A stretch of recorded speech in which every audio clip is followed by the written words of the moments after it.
Hey friends, it's Heath Home here, your guide to mastering the arts of music creation with Ableton Live.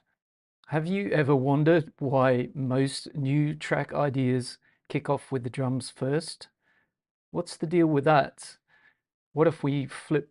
I think just 1 second there. I think just took a little bit of time to get online here. So, hello friends. Hope you're doing well. Heath Home here, your guide to mastering the art of music creation with Ableton Live. Have you ever wondered why most new track ideas kick off with the drums first? What's the deal with that? What if we flipped the script and started with a sample instead, or perhaps laid down our chord progression up front? What would be the benefits of such an approach? It's a universal truth that if we keep doing things the same way, we're bound to keep getting the same results. So in today's video, I'm shaking things up a bit. We'll be starting a new music idea with the harmonies first and diving into the benefits of this methodology. So let's try and break free from the cycle of predictable outcomes and, of course, turn our crappy ideas into good ones. So without further ado, let's dive right in and get stuck into today's live stream. So we've got Ableton Live open here. It is Ableton Live 12. That's the version I'm working on. So hopefully for you folks out there that are in 12, you can see some tips and tricks to do with this version. And if you're working in the previous versions, you should be able to follow along pretty well with everything I'm doing as well. So as we're going to start from the music direction today, rather than programming the drums, let's begin with a kind of traditional way of a chord progression. So let's start by setting the tempo for today. I think we'll go for 128 BPM. Let's also choose a scale. I think typically I like to work in minor, so I'm going to choose minor, and let's maybe say G minor, which is a nice version of the minor scale. And let's then sort of start with an empty MIDI track, and let's load up something like a piano sound. So let's say simple in the search engine here, piano, and that should bring us up somewhere. The grand piano simple. Let's see if we find that. Single sample grand piano. I think I just saw it somewhere. There it is there. So let's drag that over and drop that onto this track here. If anyone's just joined the stream as well and you're here early doors, do let me know if possible whether the microphone level's fine and also if you can hear the music okay. Had a bit of a technical glitch last week, so it's always nice to be able to check that, bounce that off somebody. Okay, so I feel like even though I have the MIDI controller set up here, I think today I'm going to do a bit of programming, and sometimes it's good to kind of flip, just like we're doing. Instead of writing with the drums first, we're writing with the music first. Sometimes it's good to flip as well, like how we might go about things. And I think you'll be able to see a little bit more about what I'm going to do here with the voicing and things like that. So let's double click, open up a new MIDI clip, and we're going to start with the scale switched on so we can kind of see what we're working with here. And let's begin kind of in the middle of the piano in the octave sort of 3 with our root note, so chord 1. And let's say we go for a standard sort of triad with the root chord there. Okay, and then we're going to have our second chord in the progression. Now let's see about the movement for that. Perhaps we go down to the 6 in the scale and have a listen to what that sounds like.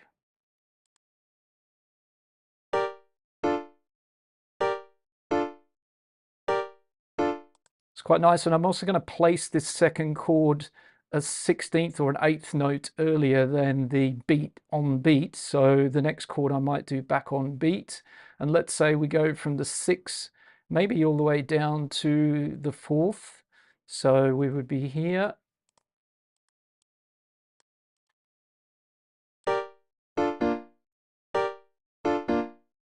And I think rhythm-wise, I want to move this over to here. So something like this.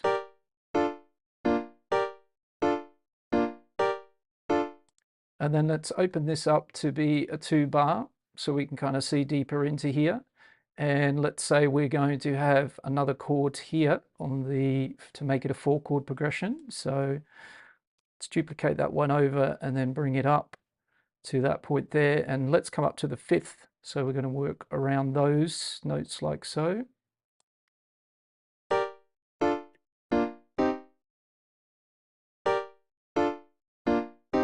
And then what we might do is stretch it right out to 4 bars. So we've just got the basics for the moment. And now we can kind of place this around a little bit more. So let's take this chord here and we'll bring it all the way over to the 4th. And then this one here to the 3rd. Talking about the intervals here now that we've got bars, and this one here would be then falling in here somewhere. Let me just undo that again. So we want to have that in here. Okay, so let's listen to that.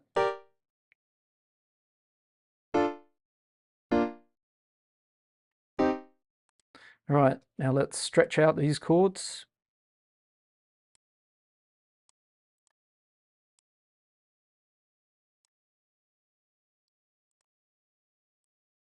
Okay.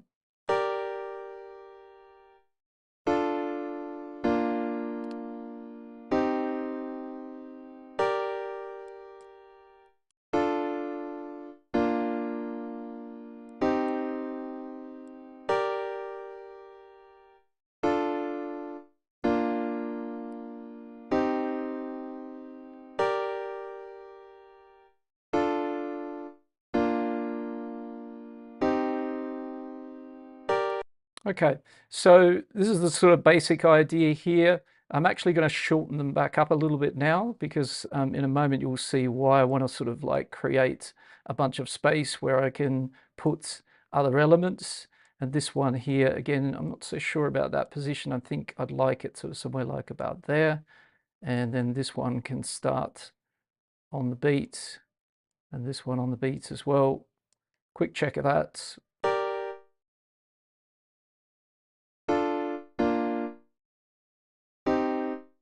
Okay, we can also kind of keep these in their current position, but you can kind of get a feel for the fact that if we were voicing these, they're not very nicely voiced at this point in time. So let's say again that we kind of stretch it all out so you can kind of see what's going on here, and then we can shorten them back up in a moment and put them exactly where I would like them to go in this idea for this chord progression. So the last two here we can do together.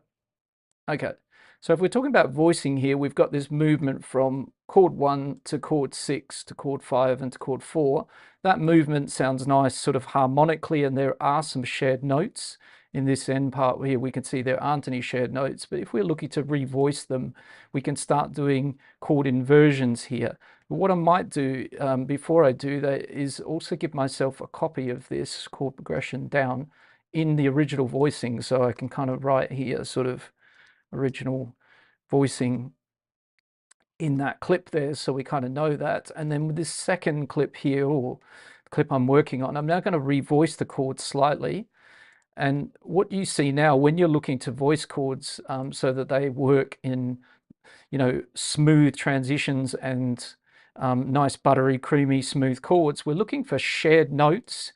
And we're also looking for shared notes in the same position of the chord. So what do I mean by that? Well, you know, if you're looking at these two chords, both the common note that's being shared between chord 1 and chord 2 is the top note, right? So as long as it's one of these notes, so if it wasn't the top note, so if we put that back down, we could also make the middle note the shared note of the chord, or in this case, that would now work if we put that back on the top, and we'd now have a common top note and a common middle note. But essentially, when you're revoicing chords, the first step is that the chord shares some common notes, in at least one, right? And so we've got that now with just that first inversion there of moving the D up to the top there. So over here, we can also revoice this one. We're sharing the bottom note of the F. So if we were to actually bring up both notes, we would obviously put the F at the bottom and be sharing, you know, the bottom note the same. What else could we do? Well, we could shift the D up and that would actually make us again a nice top note, and we've now got this lovely common note shared across 3 chords, which is pretty cool. The final chord down here is a little bit problematic because it doesn't actually have a shared note at this point in time, and so we might revoice it like so, or like so, just so there's not a huge jump. And we could revoice it so that it does share a common note, but let's just have a listen to that.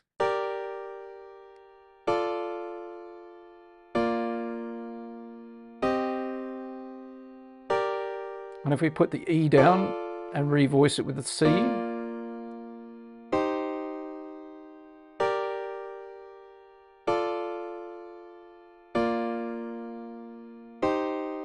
I quite like the C, I think.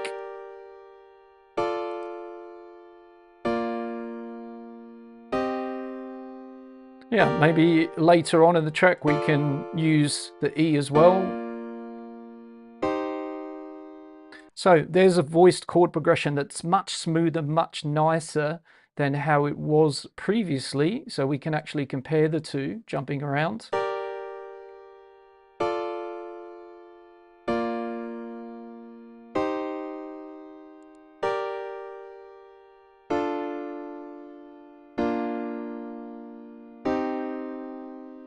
So we've got a lot of jumping there. It's not horrible, but if we compare, I think it sounds much more smoother, and that's the idea behind revoicing chords. Okay, so now I can kind of like take these back a little bit to the idea that I had, which was sort of shortening them up a little bit. So let's say all of them kind of start in this on the beat, something like that.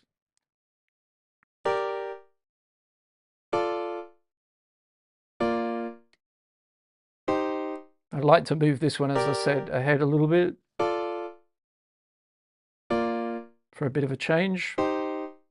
And I've also used the piano because when we're doing sort of chord progressions like this, I think a great way to start is just with our one of our most simplest instruments, which is a piano, and get the real proper feeling via, you know, the authentic instrument for doing this kind of work. And then we can change to a synth. So perhaps we now swap the grand piano over to something like the meld.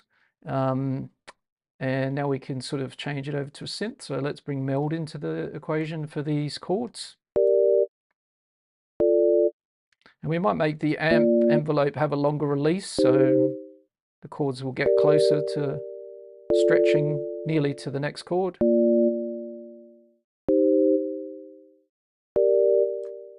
Let's pick up the shape a bit. And let's maybe try one of these other wave types.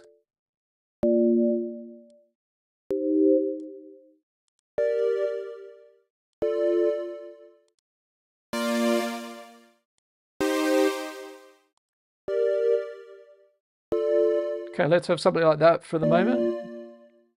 Let's bring it down slightly in volume. By the way, if you're here with me in the stream and you are able to let me know, please do, if the microphone's okay and whether the music level's okay. That would be much appreciated. Hopefully there's no technical glitches going on in the background.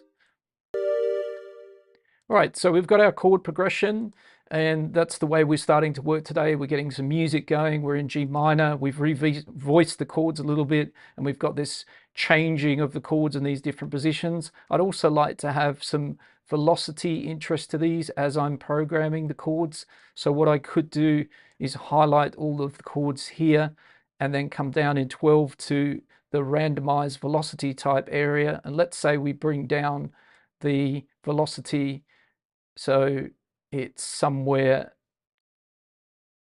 around 30, so it's not too crazy amount of velocity change.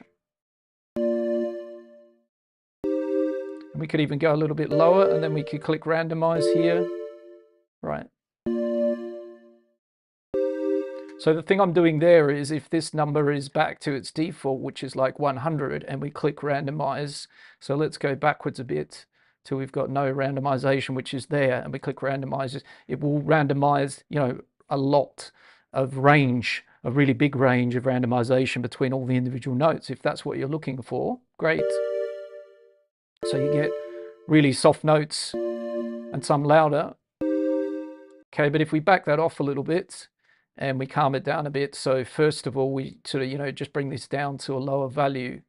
I quite like sort of sometimes only 10% or just 10 in here. So if we come right down to a smaller value, we're randomizing between a smaller range, and then as you can see, the notes move, but not as majorly as they just did a moment ago. But we've now got a bit of feeling to them that we didn't have earlier. Cool. So next things next, I'm going to copy over that revoiced chord progression over to a new MIDI track.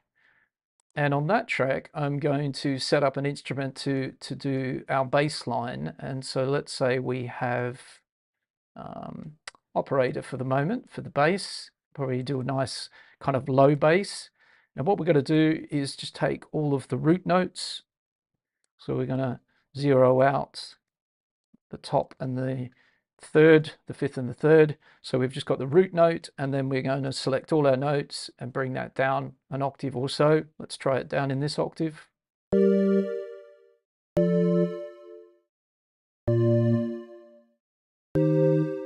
So that could work.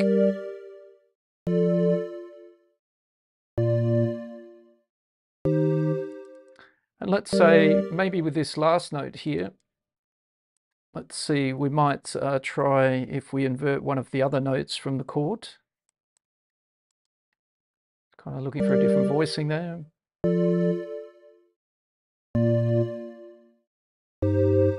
Not that one.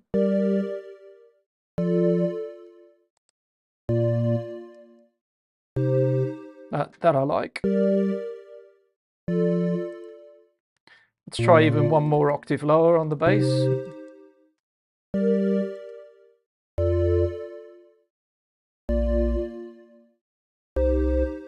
That's kind of what I had in mind.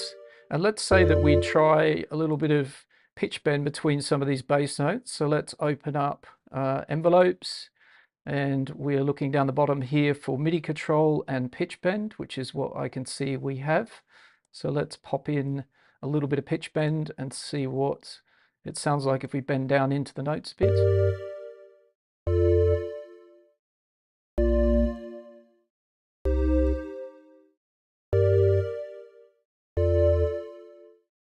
Let's make our notes a bit longer.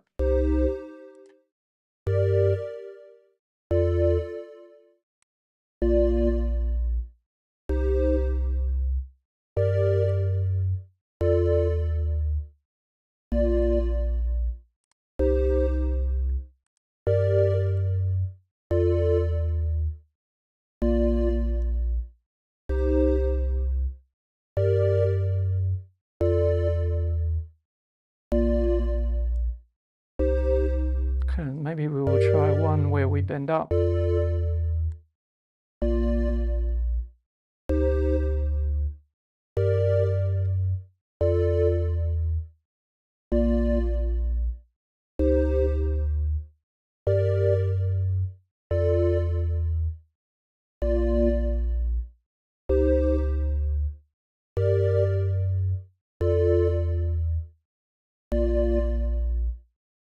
It just gives it a nice little bit of movement as the notes kind of glide down to the next notes. There we go. Okay, let's have a look at the synth a little bit. Maybe we can make our bass line be a little bit with FM.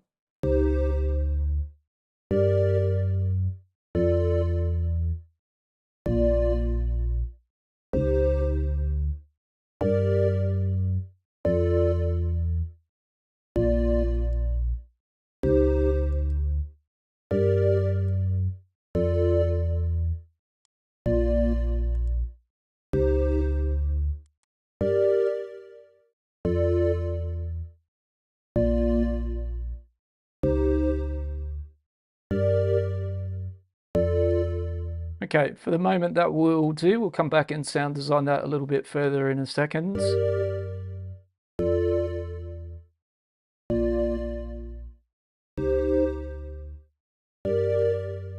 Because at the moment these sounds are super raw with no real sound design going on at all.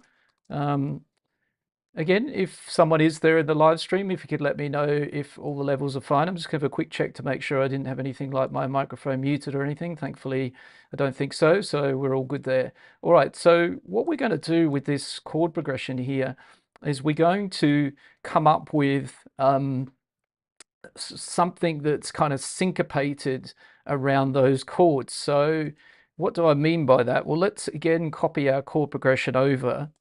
And that's one of the advantages of kind of working in this way is we've got our chord progression right from the get-go, and that helps us kind of like, you know, develop other elements inside of the track that we can develop from this chord progression, our bass line. So we've got a nice simple root note bass going on there. We've changed one note to get it to sit a little bit better.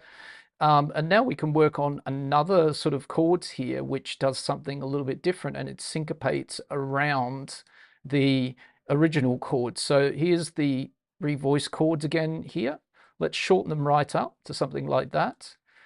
And then let's sort of say we're going to do something interesting where we use something that's a bit in fashion from some producers, such as like artists like Rufus to the Soul, maybe Mind Against, where they don't actually use the fifth and they build a chord with the 10th interval. So we kind of mute all the fifths, the top of the chord here, and we take all of the mid intervals, the thirds, and we actually shift them up an octave. So we keep the thirds, we remove the fifths, and we bring them up an octave like this, and we create what's called a 10th. You know, it's the 10th interval when it's an octave higher on top of the, so it's the third, an octave higher essentially. We can kind of remove all the fifths,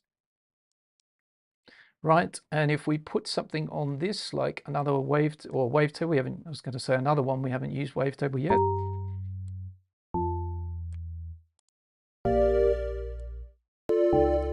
Okay, but the trick is going to be like, so we've got these chord sounds, it's going to be now syncopating them around what we already have. So what do we mean by that? Well, it's like literally we're going to be kind of moving them inside each bar and getting them off the beat. So these chords were, apart from this one, all on the beat. And syncopation is where we're going to be having a conversation between the chords that we have and what we're doing in this track. So let's say we've got three positions that are not on the beat here to move this one in, the second, the third, and the fourth. And this is also when you're making percussion and things like that as well, syncopating your percussion hits. This is the offbeat where a lot of hi-hats live, you know, is where we can find sort of different grooves when we move things around. So we're looking for this kind of bit of syncopation, like, and a conversation that's going to go on. And what we're going to do is not use always the same position. We're going to use sometimes the second, sometimes the fourth, sometimes the third. So we might do something like this. So let's keep going.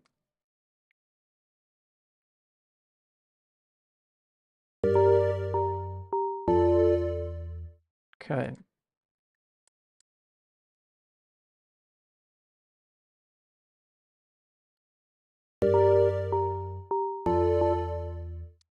That one was a bit fast for me, that last one I've just added there. So let's skip that along a bit to either the third or the fourth. Okay, I'll let it keep it running while we do this, that's okay.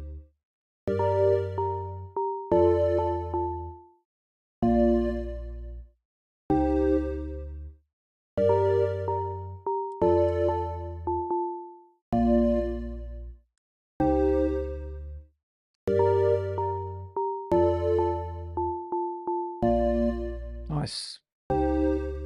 Okay.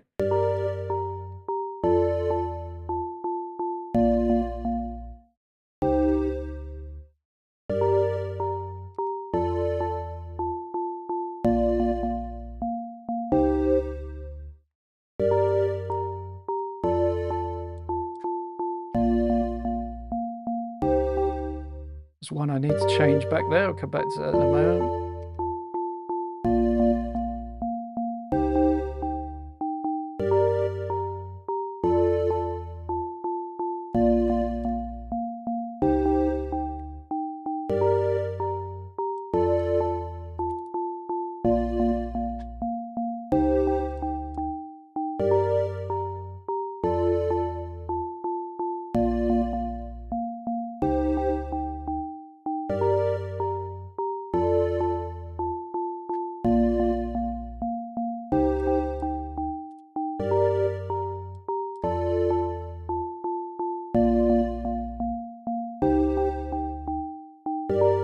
Okay, something like that. And so if we were looking at the overlaying of the MIDI here, we would have this with this. And now if you start to look, we could see that, you know, we have a little bit of overlap, but basically the conversation with the new melody is starting to go in and around these chords. So let's say we pitch all of the pink MIDI clip of this syncopated melody up an octave, so it's a little bit higher, and now we do that again, and we can kind of see where things are overlaying each other. And what we could do is take our blue chords and we can kind of bring them, so we only want the blue ones, we could bring them in and away from the pink chords if we like, so this conversation is a little bit different if we wish. So something like that. So we just kind of modify them a bit. We might try that, see what that sounds like.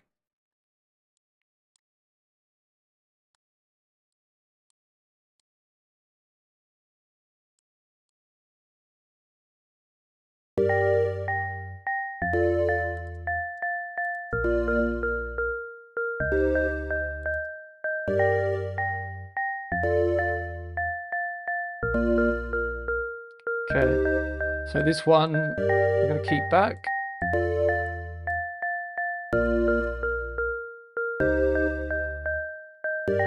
So it was just something I thought I would try, but I quite kind of like those chords at that length.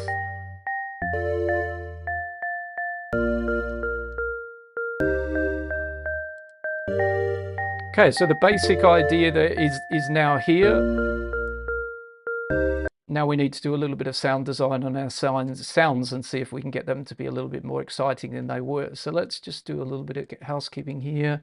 Got the bass up here. This one is our chords. This one is our shortened chords, if we like. So we might just call these, well, it's the syncopated. Okay, so we'll come back to that. And let's just work on this synth a little bit for a second.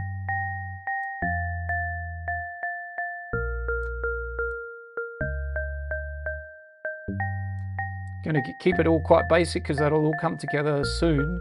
But what I do want is a bit of filter envelope on the frequency of this.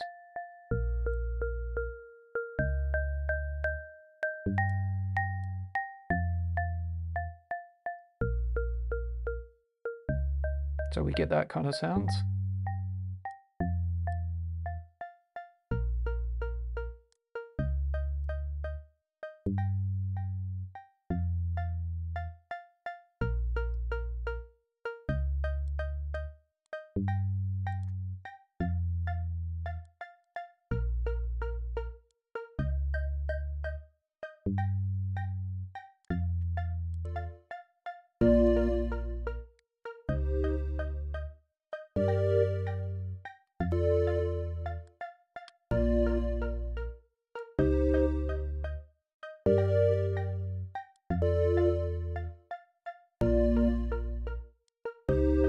Let's try out some other wavetables, see if we can get something that we kind of like a little bit more than just the basic sawtooth.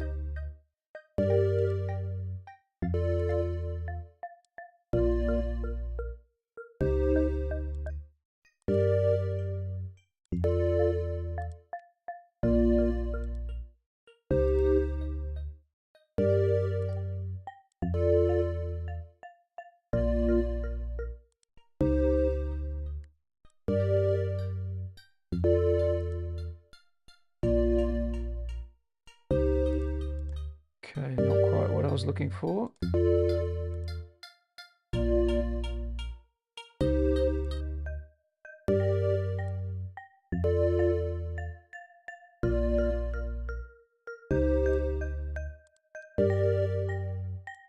Let's see what happens if we half time this, just out of interest. That's, sorry, double timing. We go the other way.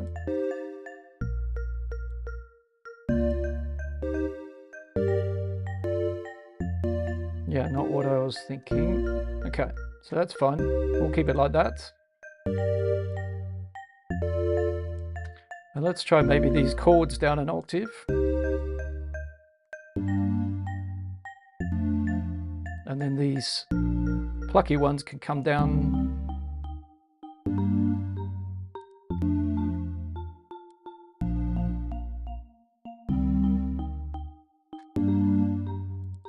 Okay, so let's now work on, again, this one for a little bit.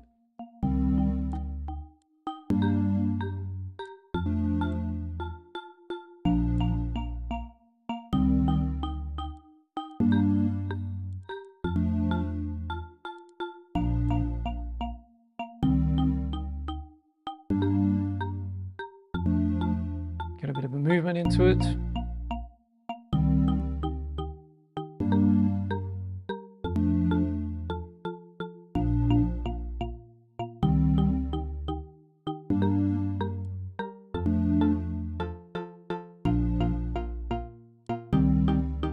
Now we're starting to get somewhere.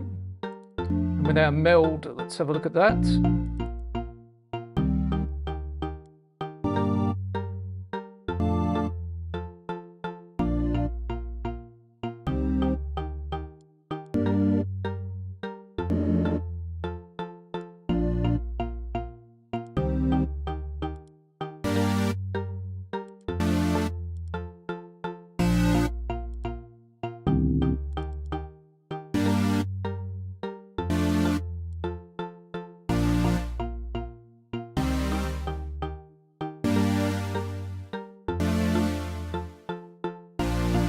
There we go.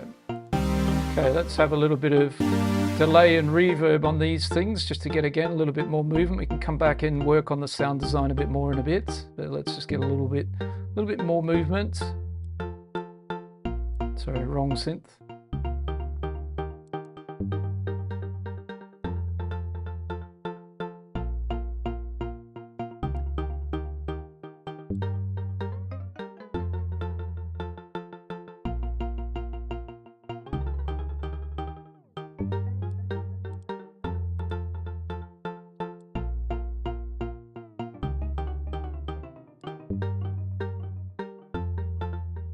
Yeah, I want it faster than that.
Nice. Just changing the syncopation slightly, right? So these two are having their conversation.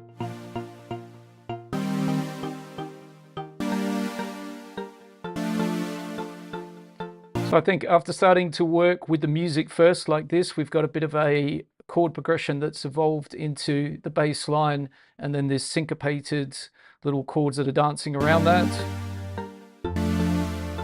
So now I think we can add some drums. So let's say we bring in a new MIDI track, And on that, let's make a synthesized kick. So let's use Operator as our weapon of choice to start with from Ableton Live. So let's bring in Operator. Where are you? There you go. And let's say we're going with a 4 on the floor kick pattern here, just to start with. All right. And what we're going to do with Operator is we're going to switch it over to fixed mode down the bottom here on oscillator A, and then we can dial in a frequency. And the nice thing about having a synthesized kick in a moment will be that we can really tune our kick drum down here, the frequency of it, to match the other parts we have in our track. So we're in G, so I'd quite like to have a G kick, which is around 49 Hertz. So now let's bring in, shape this kick drum up a little bit. Let's put on the pitch envelope, bring up the initial on the pitch envelope, and then the attack.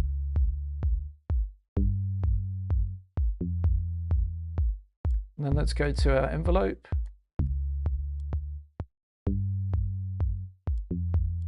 Also change it from, currently it's none to trigger. So the note off doesn't really come into the equation. Trigger's really good for drums if you're making drum sounds rather than none.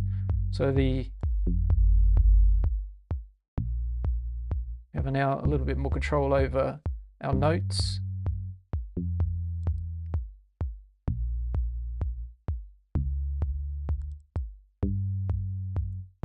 Let's just visit the bass line for a second.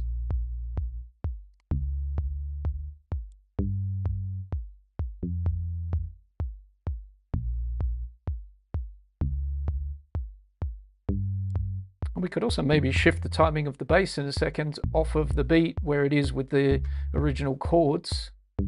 So perhaps it could be like this.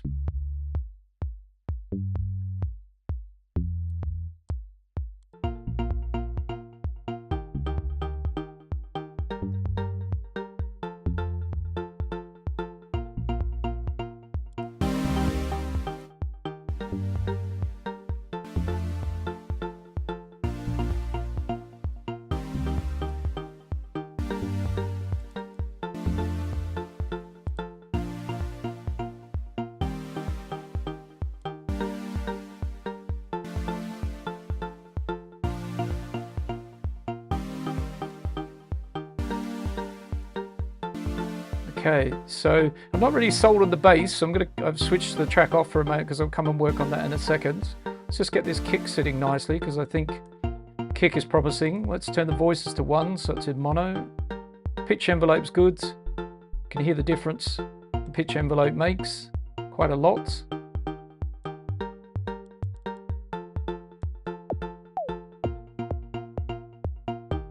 And we've got the ability to dial it .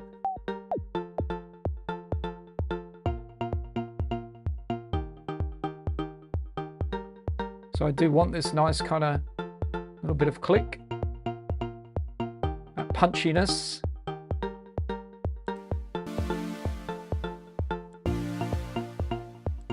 Let's also maybe just bring a little bit of character into the kick. So it's nice and clean, but let's maybe dirty it up just slightly with a bit of raw.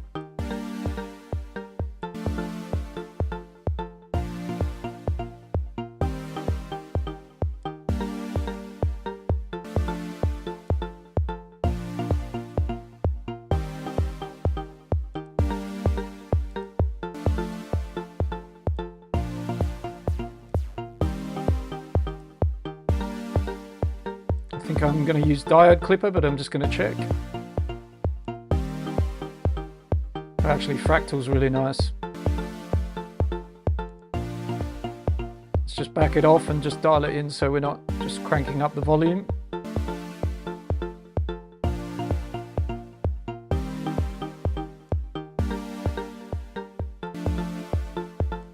Let's see what the volume is with and without the raw.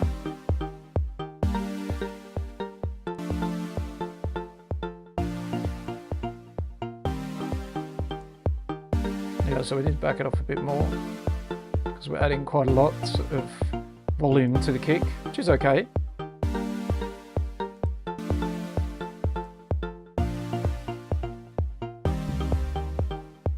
Yeah, so I think I'm going to change the bass line, but right now we've got this idea with the kick, the chords, and the syncopated melody. That was the main thing I wanted to get, was this conversation between the two parts that we've got so far, with these little interesting thirds octave higher than the root, nicely spaced apart, and then I've used the intervals of the 16th, the second, the third, and the fourth to vary up this conversation that's going on between these two parts. So we've got this little chat going on. With the bass line, we could really do a lot. We could just pedal on a single note that's part of the G major chord. We could follow the root notes up and down. So if we kind of bring this back over, and we sort of were thinking about a progressive house kind of bass line, we could perhaps take away again all of the top notes of the chords, and we just want the root notes. Let's bring them right down. Maybe not that far, but we'll find out in a moment. And then what we might do is just kind of have these going across.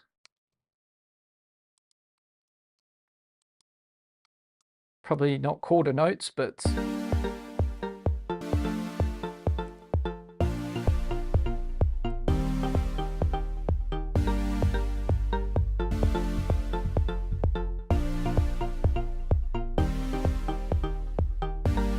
just going to check which note I used previously on the N note. I changed to the C of the scale, so we might do the same again here.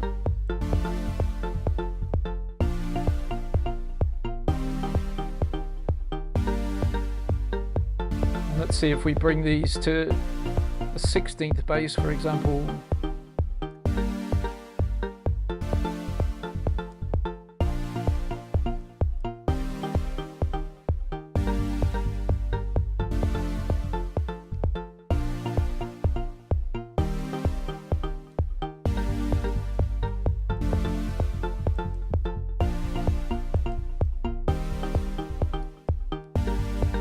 Just need to fix up what happened here.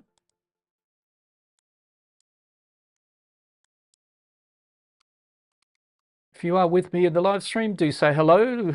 If you've got any questions, drop them in the chat.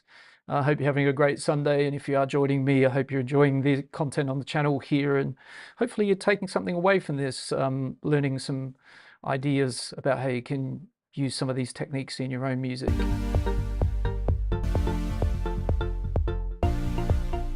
We might just move this conventionally over to on beat.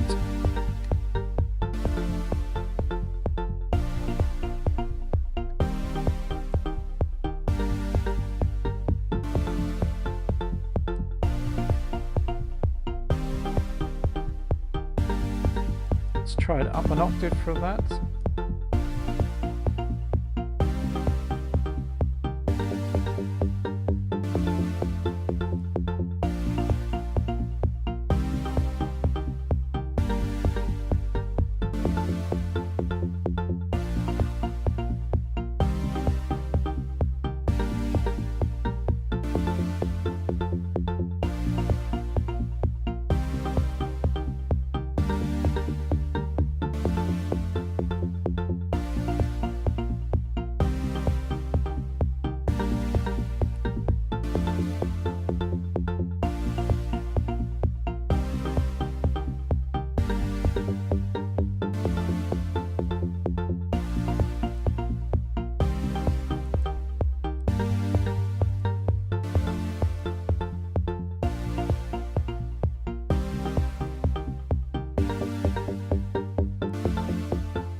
Okay, let's work on our sound design here a little bit.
Same thing with our meld. Let's get a little bit of reverb.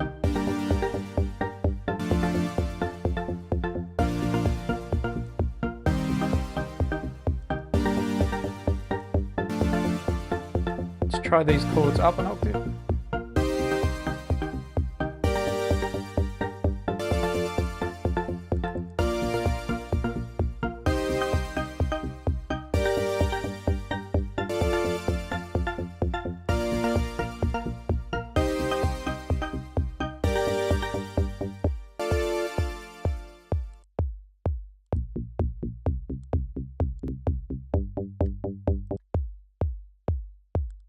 Let's check our kick.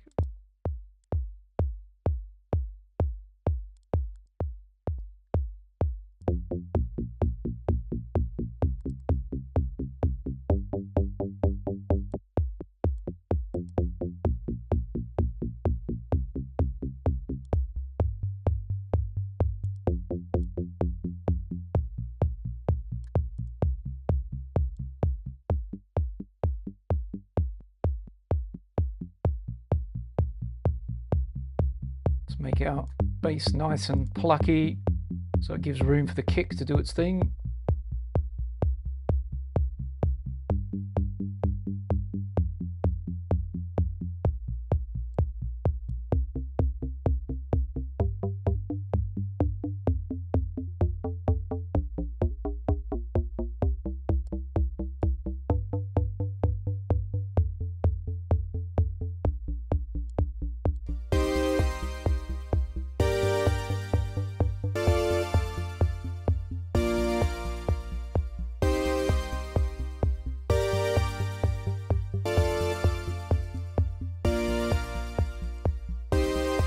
Get a bit of a low cut on the bottom of our meld, just so we're not filling up all the frequency with it. Some room for our kick and our bass.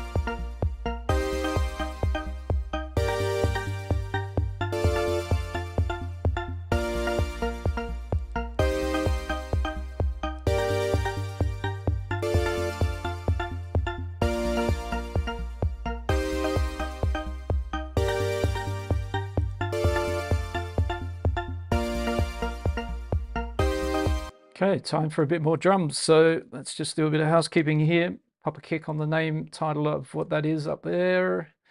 I do prefer the bass, so I've got rid of my original idea of the root note bass in this case for the synth and sound design for today. I've ended up with this more progressive house one that still follows the root note, but it's a much more faster bass here. And in some cases, I've repitched a note, still from the scale, but perhaps I haven't used, the root note of the chord. I've taken another note from the chord or another note from the scale, which is also quite okay to do so. All right, so now let's say maybe we'll stick with another operator drum, but this time we'll do like a bit of an open hi-hat sound. But again, we can use perhaps operator to do that. So let's have an offbeat hi-hat pattern there. And then let's grab ourselves another instance of operator, pop that on that track.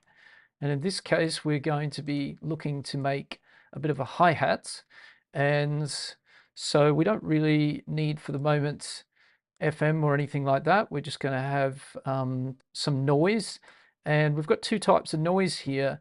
Maybe somebody who could be in the live stream might know the difference between what each one offers in this case if we're making sounds out of noise.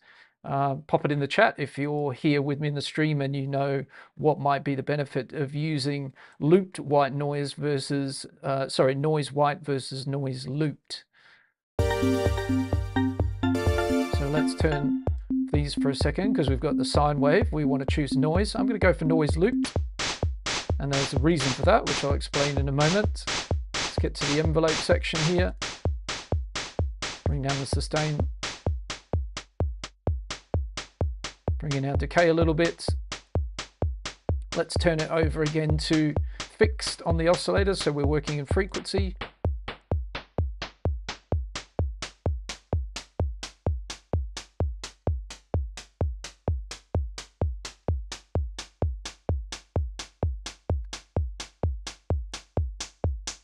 Let's bring up a resonance on our filter a bit. Try and get this nice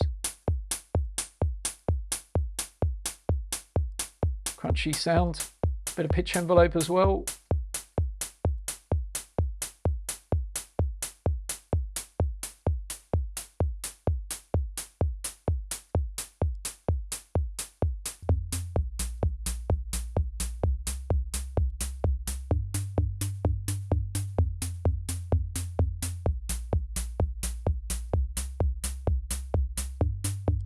So what is the difference with white noise versus looped white noise? If we put white noise here, we hear a nice clean hi-hat sound. As you can see here, it's grayed out the frequency and the multi section of the oscillator.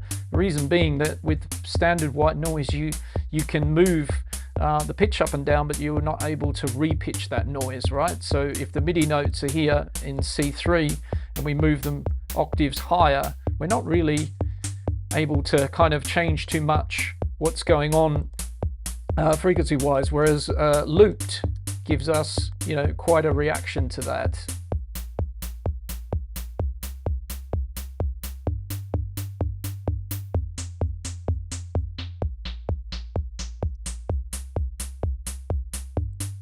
And we obviously can access the frequency section of the oscillator down here. So that's just a little bit of a difference between the two types of noises that we can work with. Maybe we decide we want just the standard white noise. And then actually, if we do move our MIDI notes up and down, you can hear a little change, but not really a very distinct, huge pitch change. Just sounds like we're sort of filtering it really. So if you want to have some sort of interesting hats here that are pitched a bit differently, then we're better off working in a synthesized hi-hat with the looped white noise. And then we could, you know, bring these also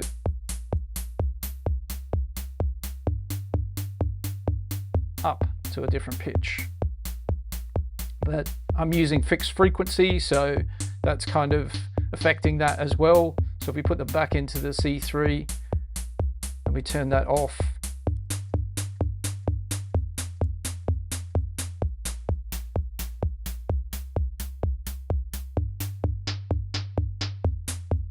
so just something to think about there. If you're making synthesized hi-hats, the looped noise gives you some different options to just straight white noise. So kind of happy with that for a second for an offbeat hi-hat.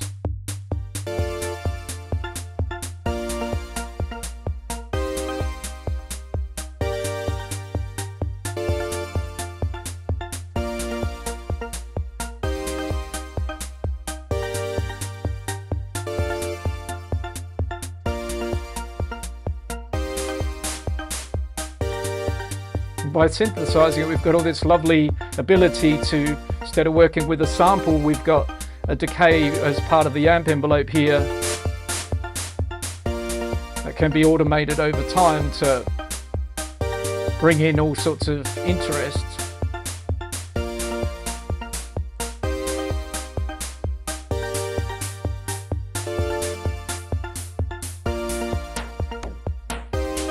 Along with the frequency knob.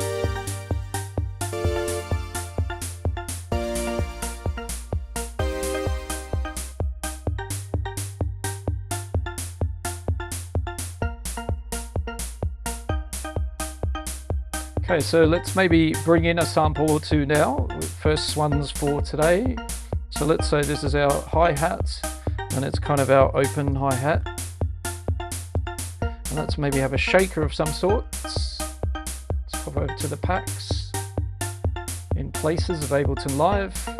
And let's do Command F to bring up the search bar. Let's go shaker. And let's say one shot.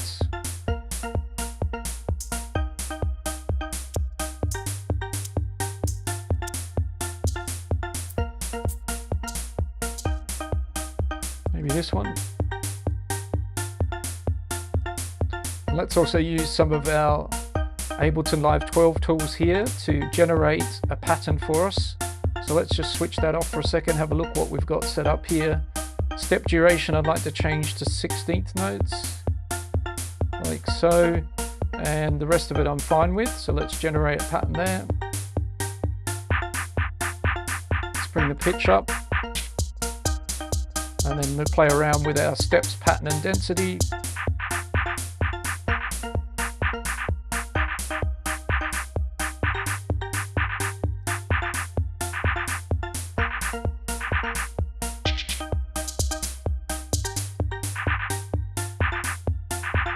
Interesting how it keeps putting it down there. I'll fix that in a moment.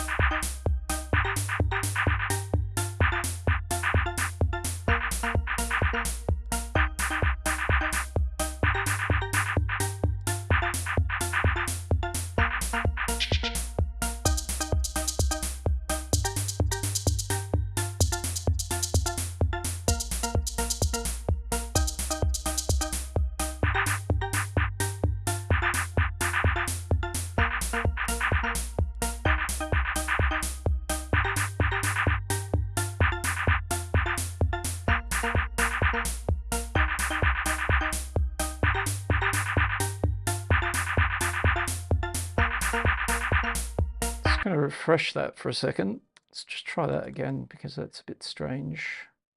Let's turn the generate off. Yeah, it's definitely was behaving a little bit odd there. So we've got step duration 4th, steps 8, density 5, pattern, let's say 20. Let's try again. All right, that looks a bit better.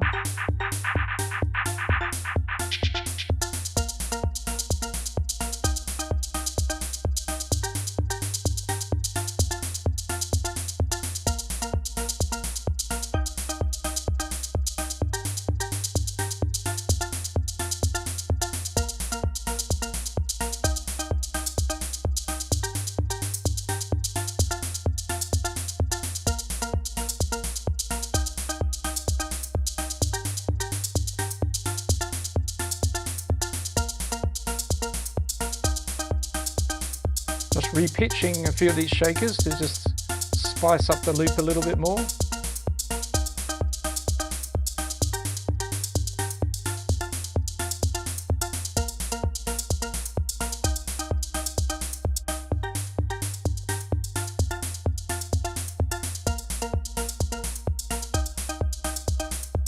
Let's maybe preview a few other samples from the shakers. Swap them out down the bottom here.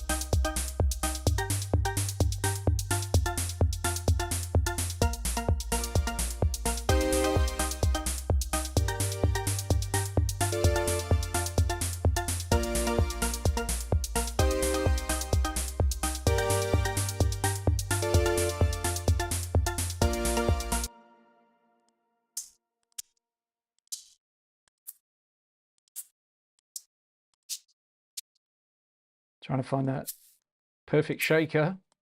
Maybe not the day for it. One sounds interesting. Let's also use the filtering of it so that we get a bit closer if we don't like that one.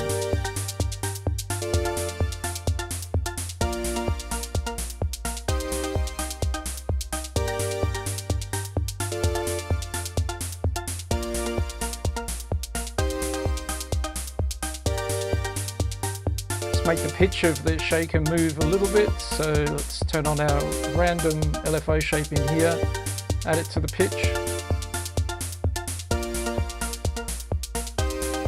Just for a little bit of variation, and we'll slow it down a bit.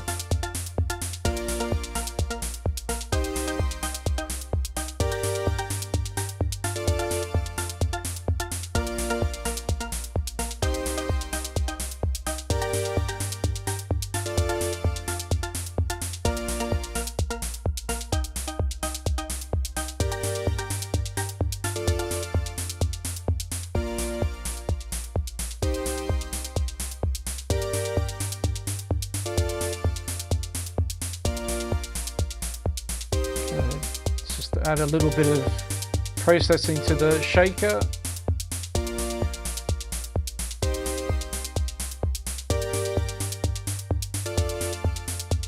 Clean up the bottom ends, it's a bit of erosion as well.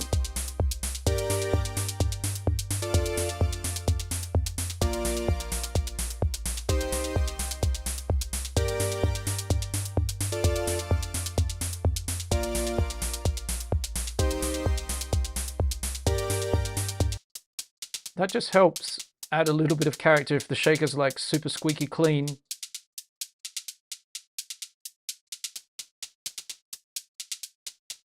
Can add that kind of little bit of nice texture to it. Kind of add some body. Sounds a bit too clean for my taste in the beginning, but I like where it's headed now.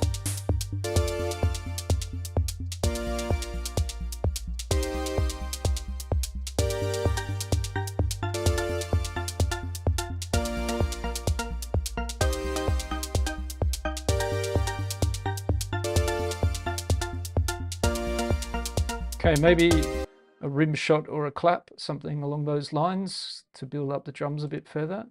So let's filter ourselves down to some samples and pop in the rim and a one shot.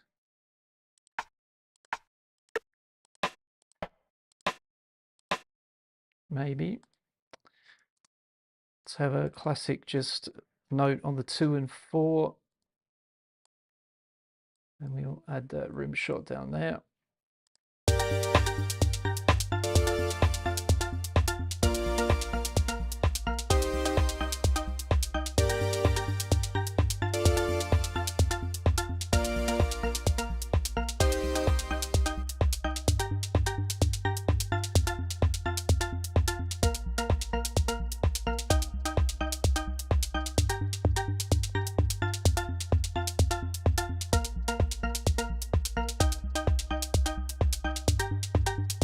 I might layer that in a second with a clap or something.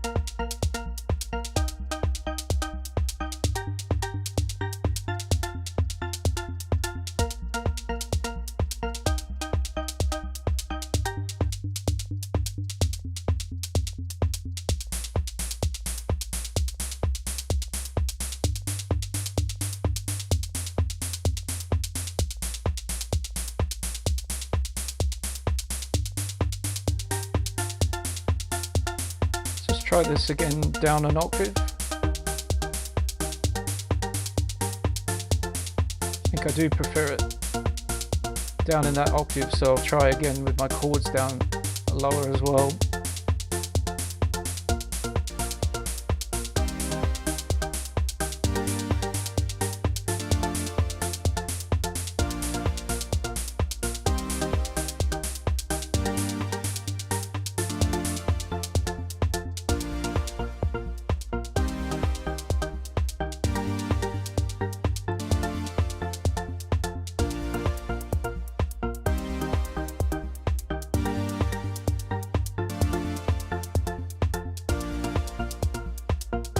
Pitch those shakers up a little bit.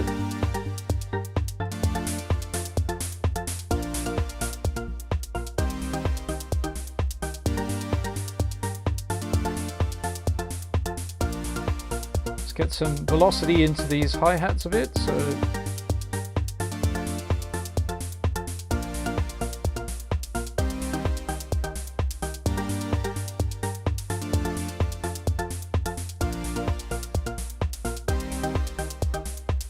we might visit these syncopated chords now and see if we can get a little bit of a change in here.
Just for a little bit of variation in there.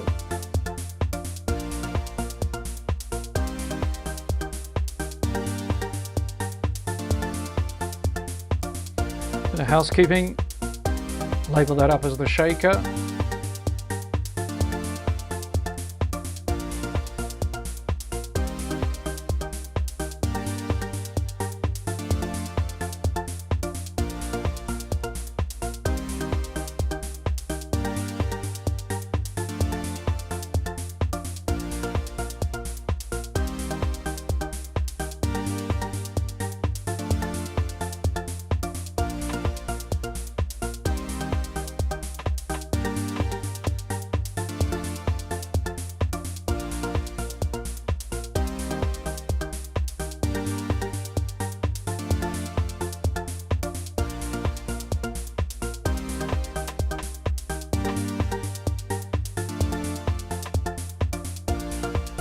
Got a little bit of action in there with the note slightly forward and a bit of velocity, just so we've got a little bit of interest there. And then let's maybe look for a clap and see if we can layer this rim with something that sounds kind of nice and organic.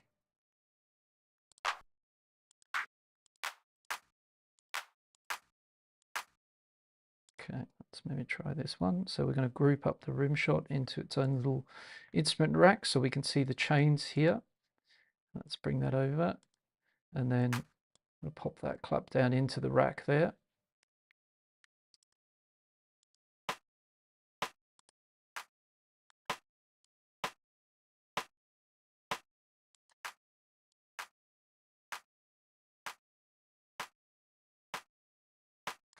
So which do we like about which sample? So this has a nice kind of body to it.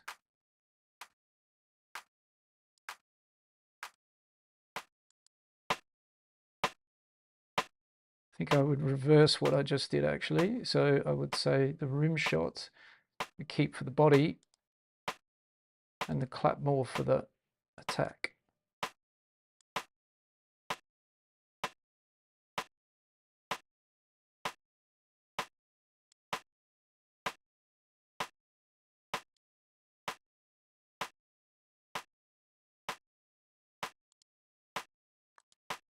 Okay, let's just normalize this clap.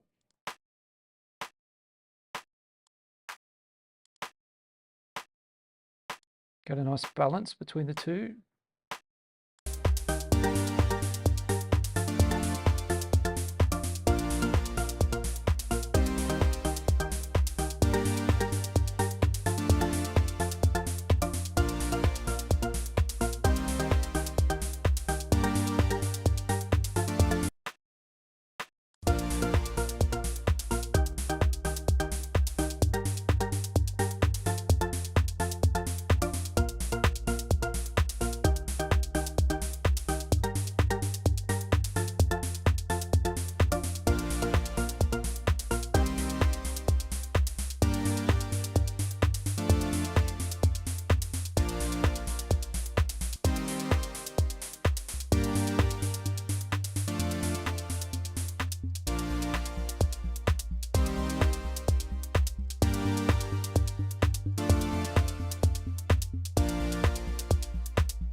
Slight tweak to my kick.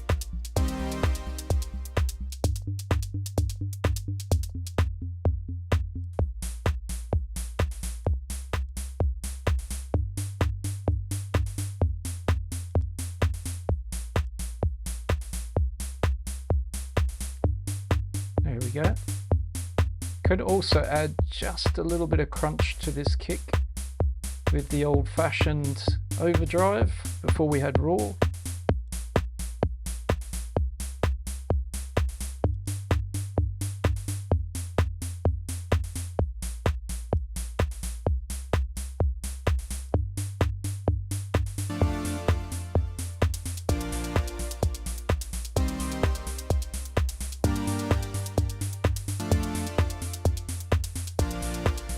few more tweaks.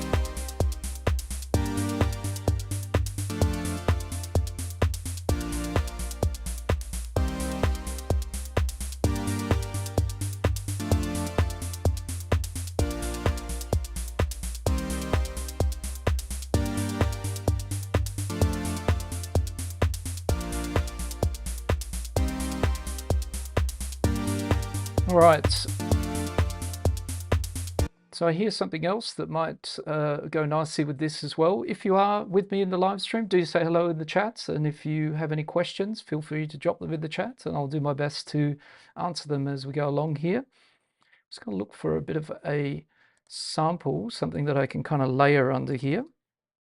Had in mind, so let's start again maybe with a clear and Command F layer, and we want in this case maybe a loop, and maybe we'll pop into the sample library, and yeah, maybe in here something with a bit of voices I think could be nice.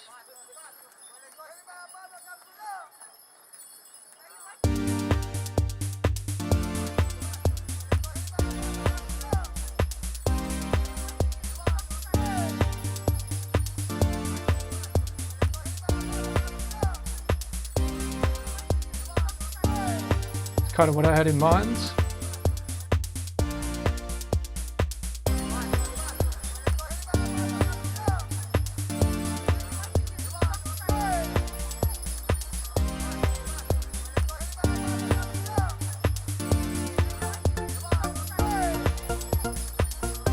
Let's clean up this sample a bit.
Make a couple of versions of this voice because it can be looped in a few different places, I think.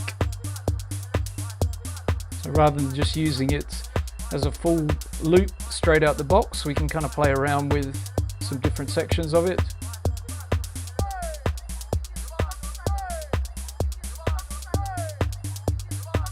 Let's just see what happens if we leave this in beats and we do a transient change with preserving the 16ths.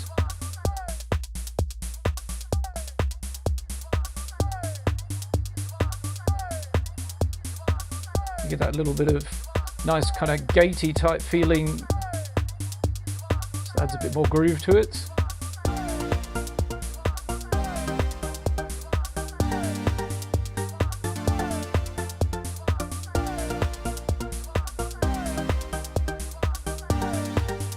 Okay, let's maybe now work on these synths a little bit. So let's have this syncopated one duplicated, and I'm just going to make some possible changes to it, see what it sounds like with some other options. So maybe we'll try analog for a second, or a different wavetable oscillator setup in a moment, but we've duplicated it, so we've got no risk there of creating any problems. Okay, let's pop an analog there.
Yeah, I think I'm kind of preferring that with the analog as opposed to the wavetable.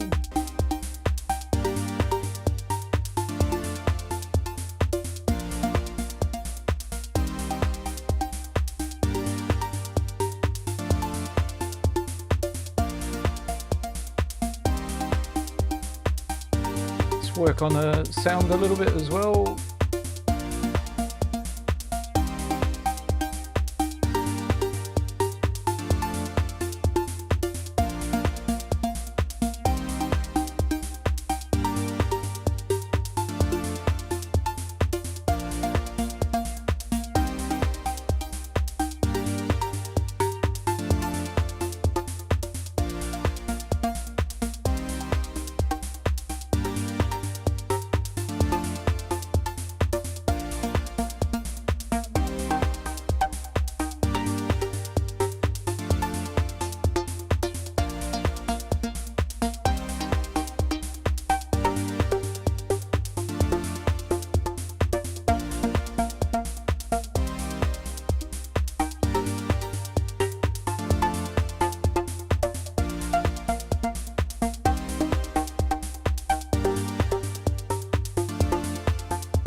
That's kind of nice, getting a bit of glide into the notes on these syncopated chords. That makes it sound super original.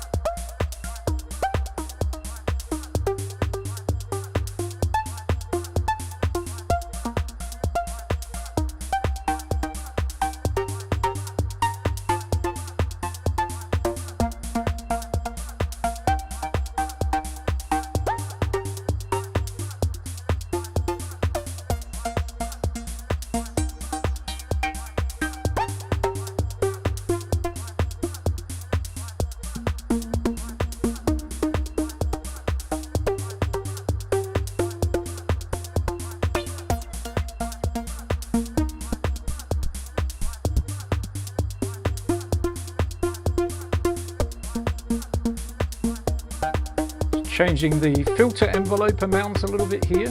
It's a really nice interest into this synth sound.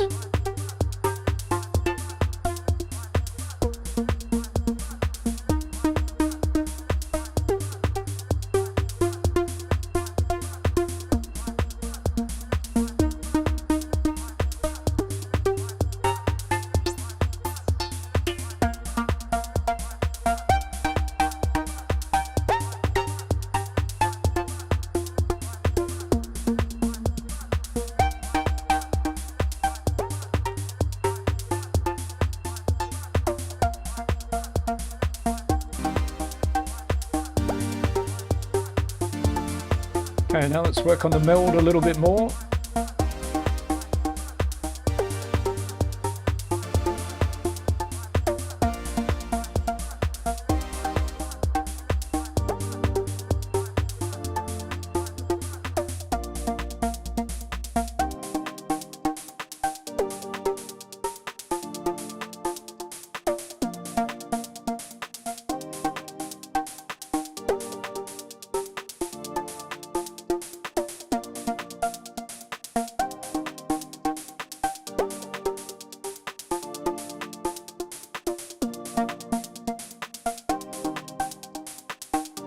A little bit more movement into the meld, so let's have the LFO2 and let's have it sort of slowly panning left to right with the LFO2 sine wave.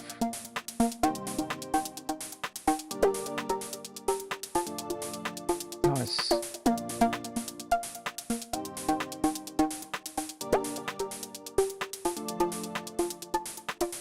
And we've got this little bit of tiny wobble on the filter with this faster ramped LFO, which we could also add elsewhere, maybe to the motion knob a little bit.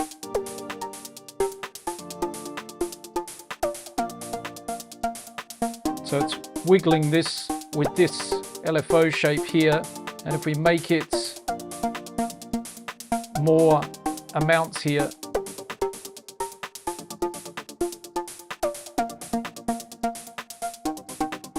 you can hear what it's doing to the chords, right?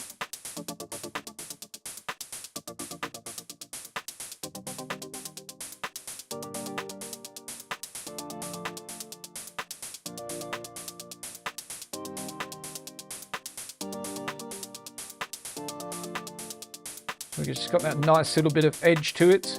What about if we're only with oscillator A at the moment on the meld? What if we bring in B? And at the moment, B is in sort of a sawtooth.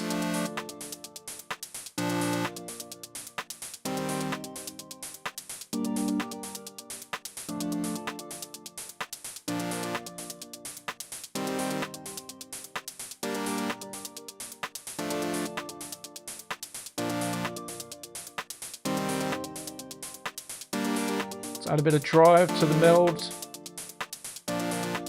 And let's maybe try some other oscillator shapes on the B.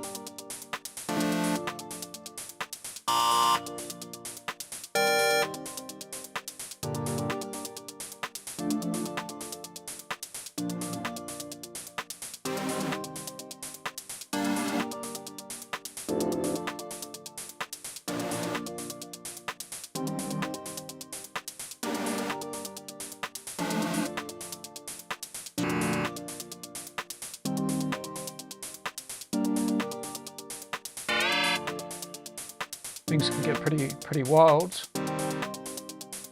I think I prefer back.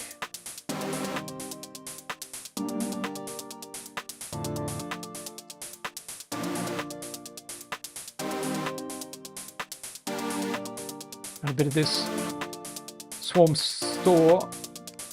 Let's have a look at the envelope on that.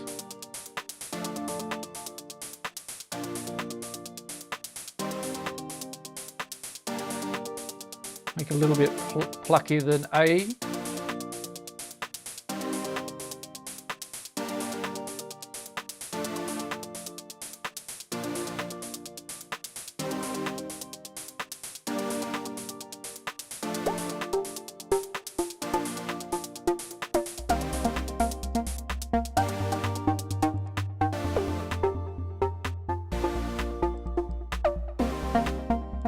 Let's get an EQ on the bottom of this syncopated chord.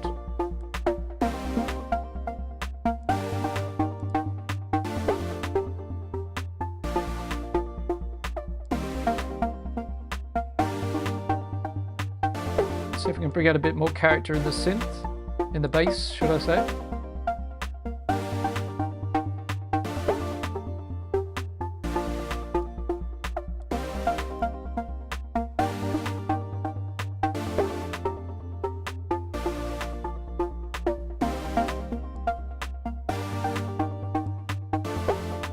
Let's maybe also have a little bit of processing on the bass.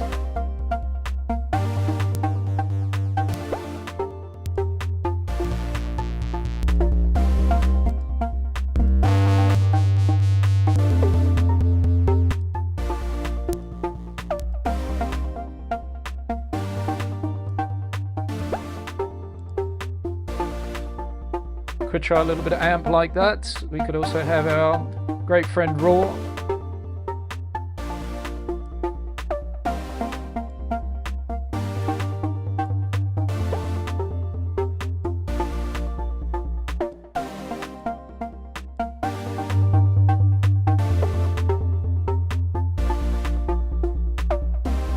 Emphasize the bass of Raw a little bit.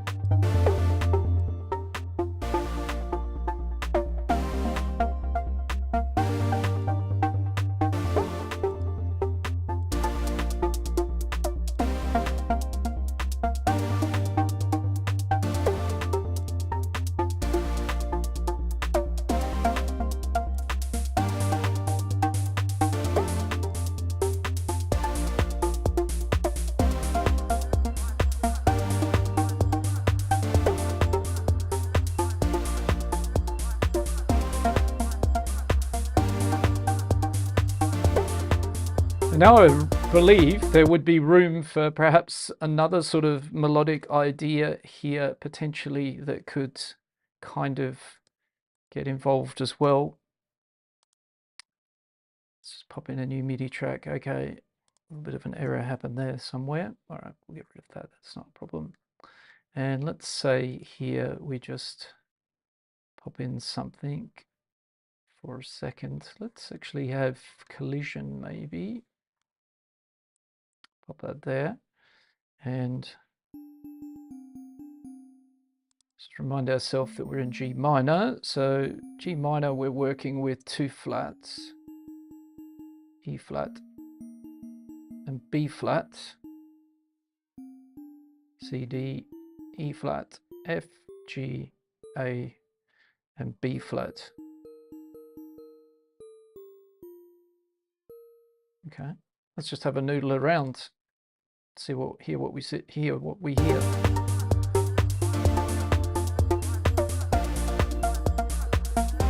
Let's go up an octave.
Yeah, there's definitely, I'm kind of just noodling around on the keyboard here.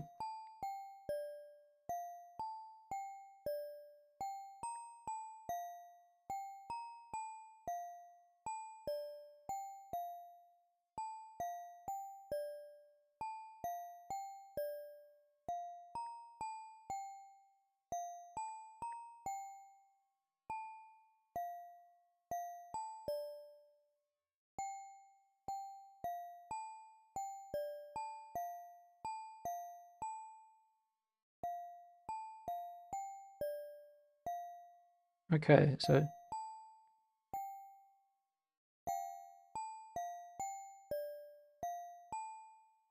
something in there, I think. Let's just try and see if I can grab one of these little playing around ideas.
Okay, let's do a capture on that. Let's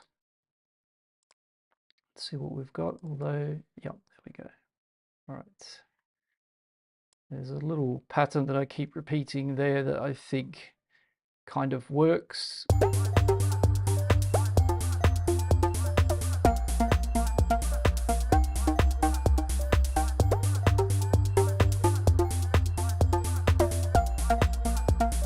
So that's the main pattern, this one here. So let's loop that up.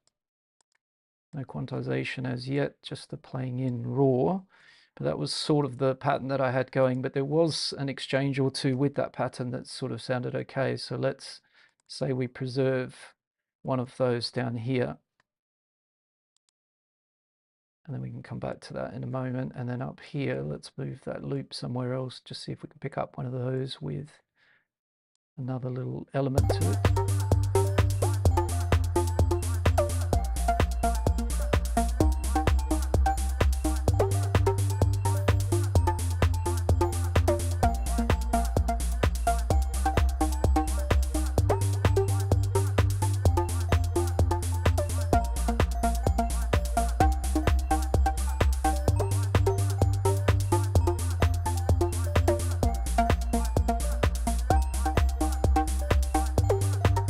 One's not bad.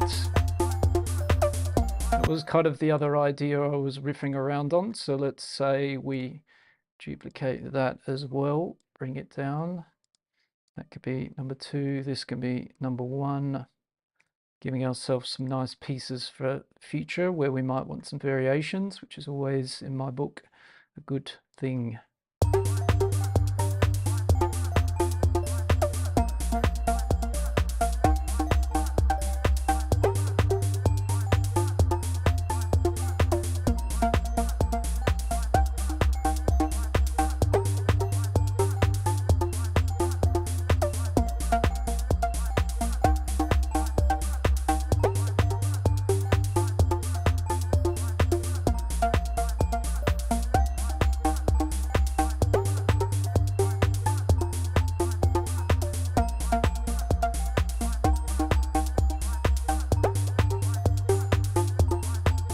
quite interesting there.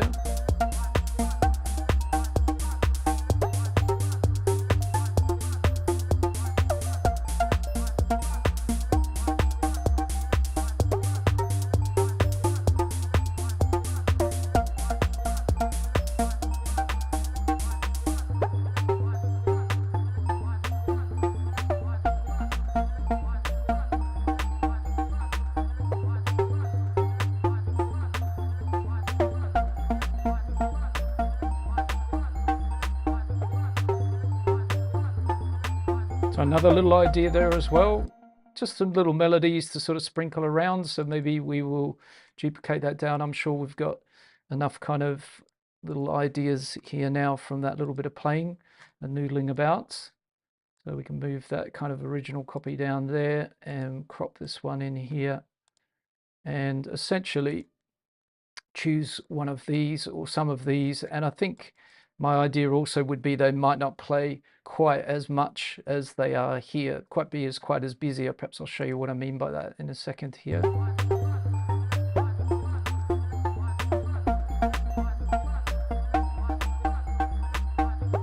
Let's do a bit of quantization.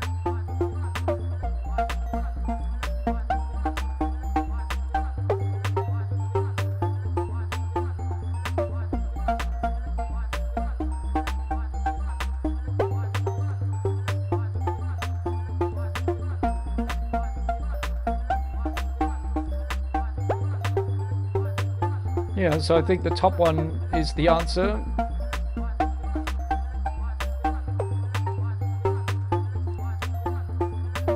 So let's duplicate this.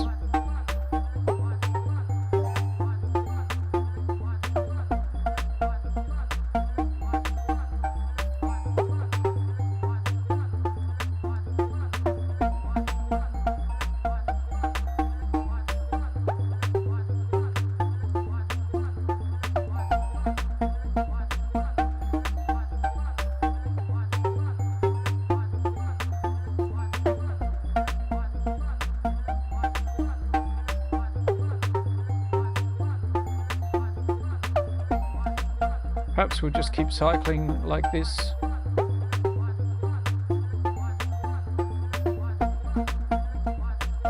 We could try this down an octave as well.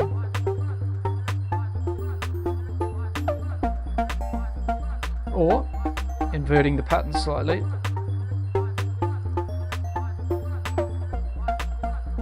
Or reversing it so it does a mirror.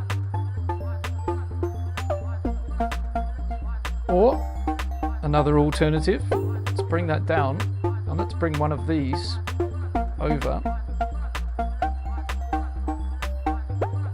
into this area. I think this is probably what I'm going to prefer to do.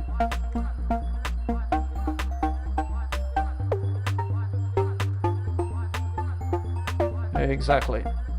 Great.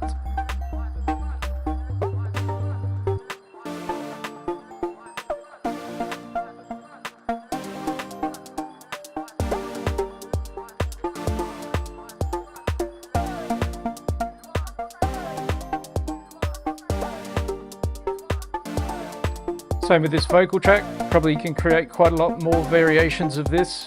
We'll try one where I loop the whole thing.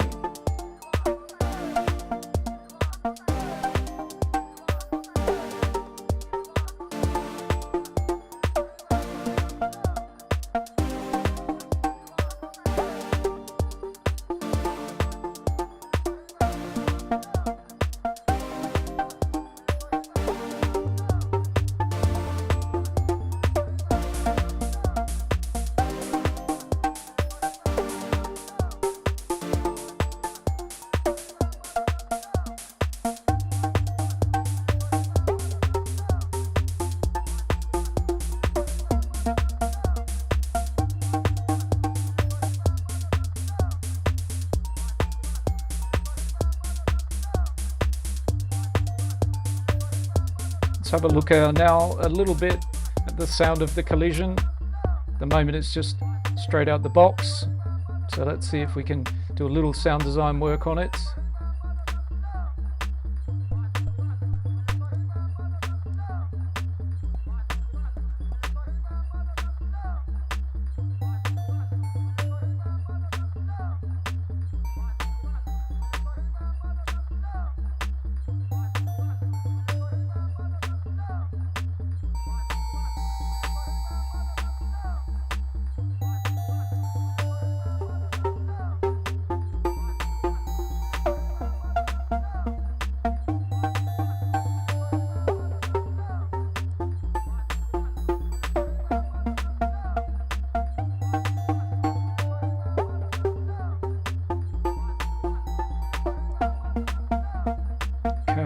nice.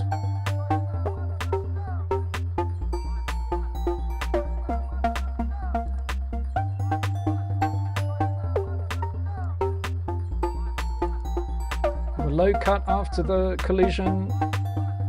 Can also have a little bit of reverb for now, just to get it into the same space as everything else.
Okay, let's maybe just try to voice this bass a little bit better.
Bring our mix down just a touch so we're not clipping the master.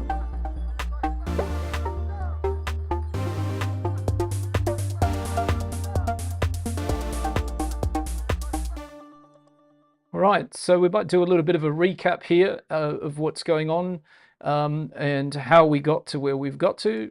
Let me just play one last time just to check the balance.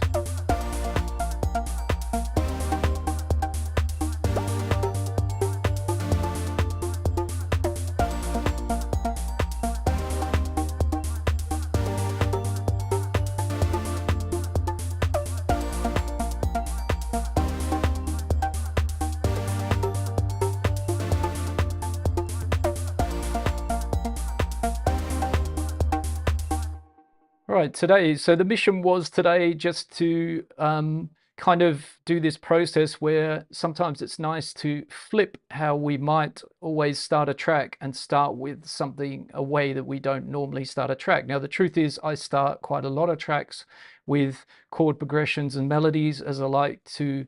I'm currently inspired by music that has those elements in the music.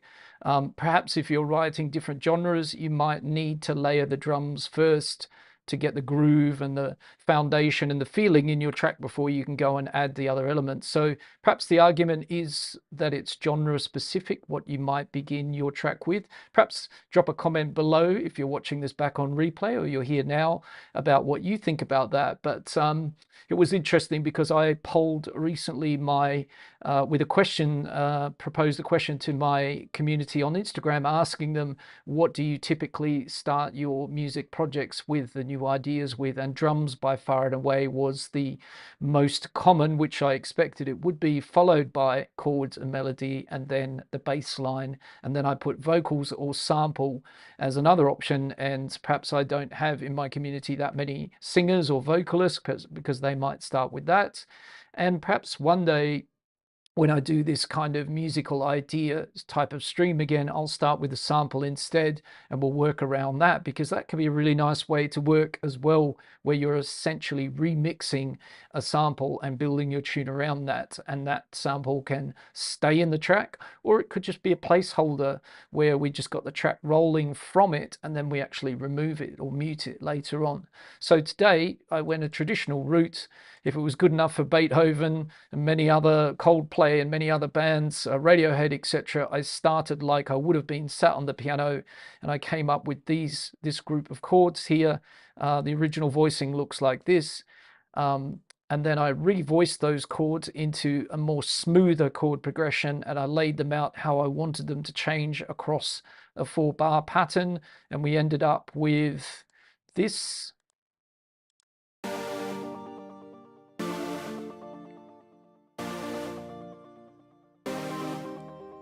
Okay, and then I've kind of worked on Meld as providing the sound, and I've worked on modulating it a bit, so we've got this kind of movement left to right, and this kind of feeling like there's almost two instruments there because of that modulation that's going on.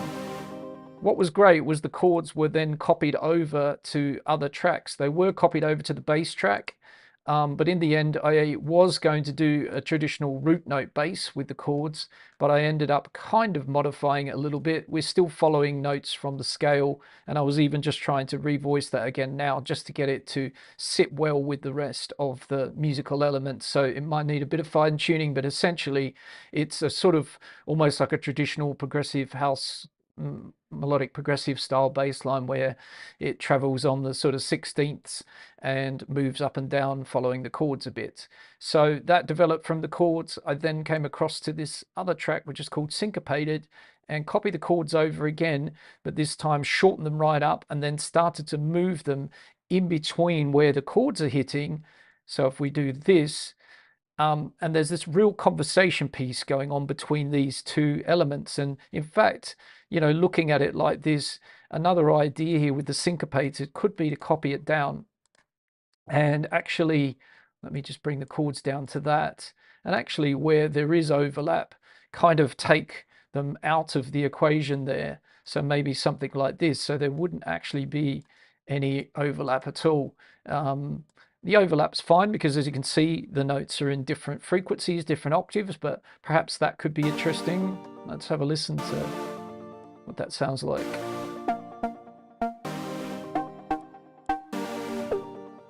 So that might actually work better. It gives a bit more space to what I had previously, you know, because where the chords play, we can hear the syncopated melody is getting right out of the way versus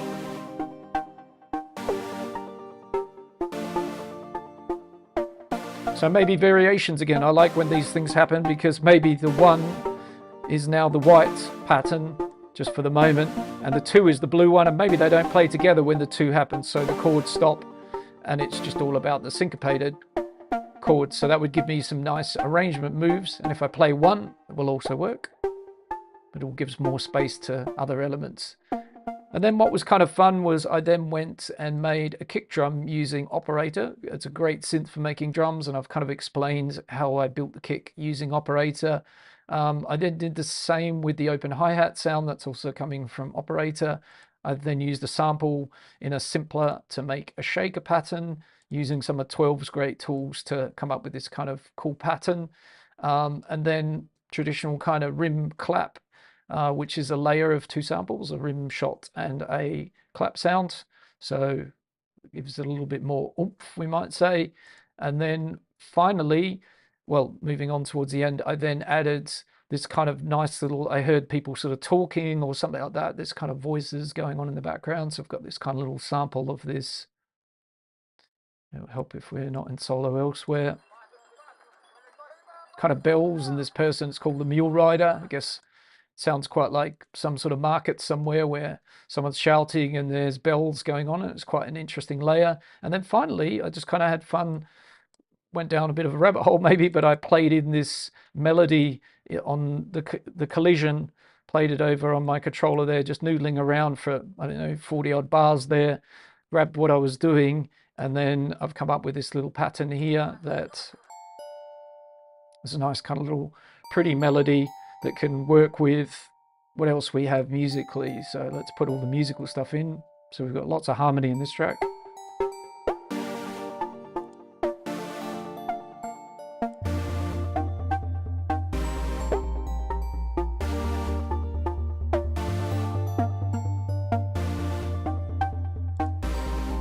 And then if we sort of bring everything in,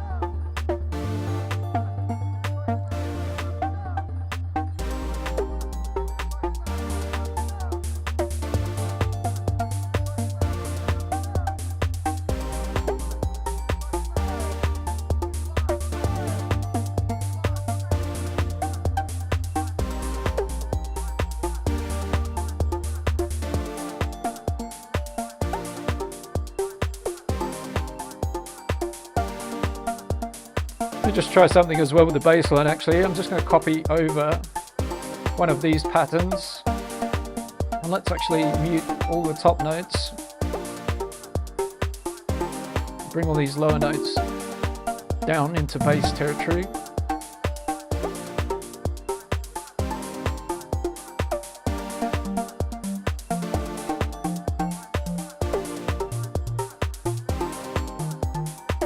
Let's also have the 2 over, do the same thing.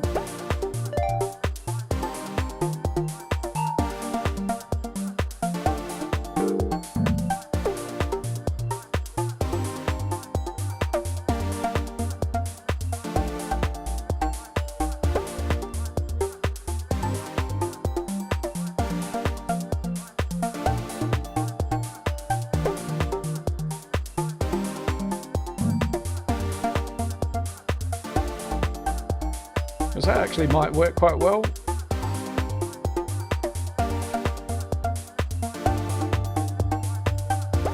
Yeah, I'm actually thinking that might be the sort of direction I head in.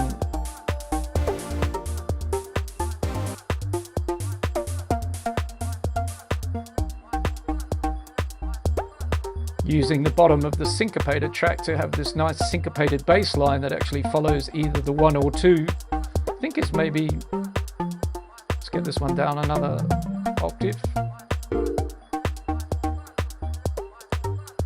But I think it's 2 because it gives me the extra movement.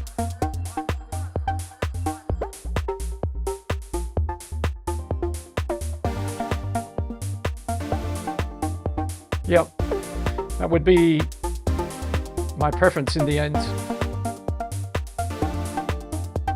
as I wasn't really enjoying the bass. I've had a couple of goes at it, but I think that's the final kind of direction I'm heading in.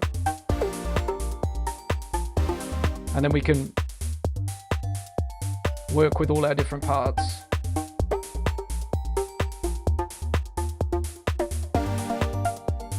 Lots of places to add automation.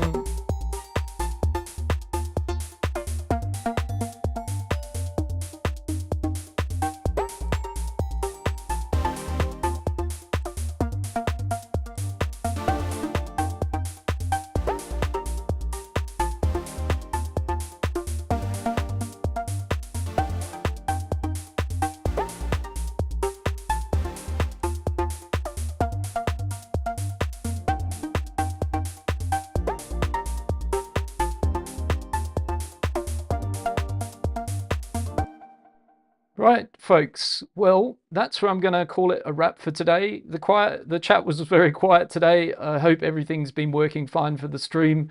I'll find out in a moment.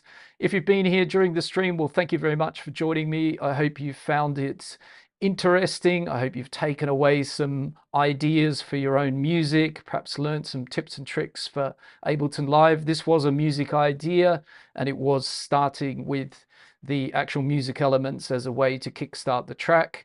Of course, in Ableton Live, and in this case 12. So if you did enjoy the video and you've got this far, amazing, thank you. Please do consider subscribing. Drop us a comment if you've got suggestions for future videos or a question, or let me know what you learnt from the video. And of course, subscribe to the channel if you'd like to keep up with each week's video and come and join the community and the streams and the videos. Okay, on that note, wishing you an amazing rest of your Sunday. Have a great one, and I will catch you in the next live stream next Sunday, all about Ableton Live electronic music.